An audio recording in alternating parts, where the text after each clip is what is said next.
What's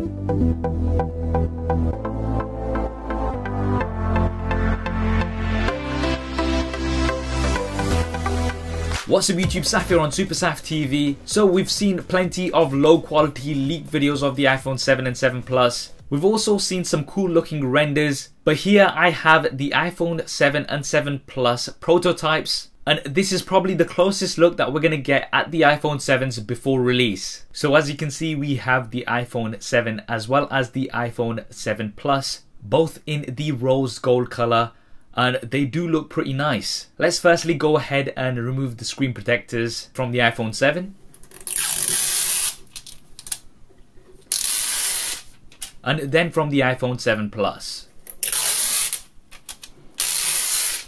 Now right away you can see that they do look quite similar to the previous iPhone models, but we have some key differences. First up, we have some redesigned antenna bands, and the look of this new design is growing on me. The bands now not as prominent as they used to be. Jumping in closer, you can see that we have the main difference, which is the cameras. On the iPhone 7 we actually have a larger camera bump than previously, and this is housing a larger sensor, so we are going to be getting better low light images coming from the iPhone 7. And quickly just testing out the case leak that we had of the iPhone 7 a few months ago, you can see that it's a perfect fit. Now initially we did think that the larger cutout was for dual cameras on the iPhone 7, but it's actually for the larger sensor. The iPhone 7 Plus on the other hand does have the dual cameras. Now these are likely to be working together to give you sharper images, better low light performance, and also possibly two different focal lengths. I personally can't wait to check these out and test them against some of the other competition. We also have a secondary mic as well as an LED flash. Now this is most likely going to be a dual tone flash.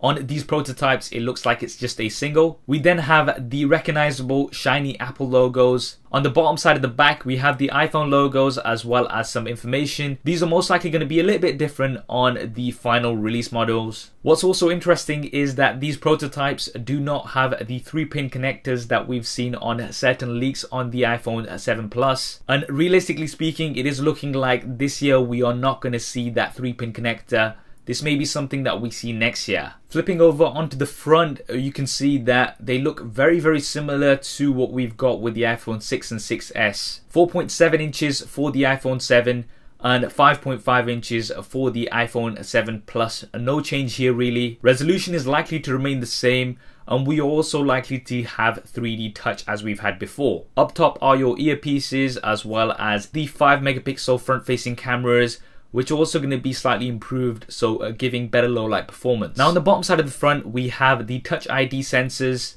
Most recent rumors are saying that these will not be pressable buttons, so instead there's going to be haptic feedback, and it may allow for some additional options. For example, if you do hold on to these a little bit longer or push down a little bit harder like with 3D touch. Up top we don't have anything, but you can definitely notice those camera humps which are bigger than ever. I personally just wish that Apple increased the thickness of these phones a little bit so that we could have a larger battery and no camera hump, but unfortunately it doesn't look like this is going to happen this year. On the left hand side, things are pretty familiar with your volume buttons as well as the mute toggle switch. Now certain leaks were pointing towards there not being a mute switch, particularly on the iPhone 7 Plus, but I think these are going to stay. On the right hand side you have the power button and the SIM card ejector trays, and finally at the bottom you can see that we have the lightning connector and what appears to be 2 speakers. Now these can possibly be 2 speakers, but there is also a suggestion that we'll only have the one bottom facing speaker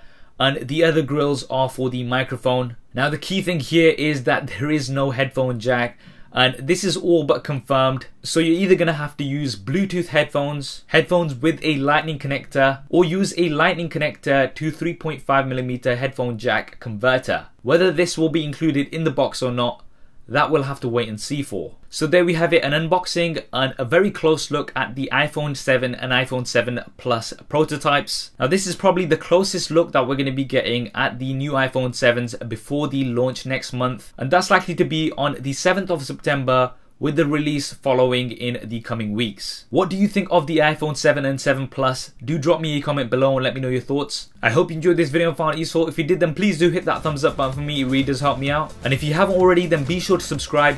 I'm going to be having lots of iPhone 7 and iPhone 7 Plus coverage as soon as they're released. Thanks for watching. This is Saf on Super Saf TV, and I'll see you next time.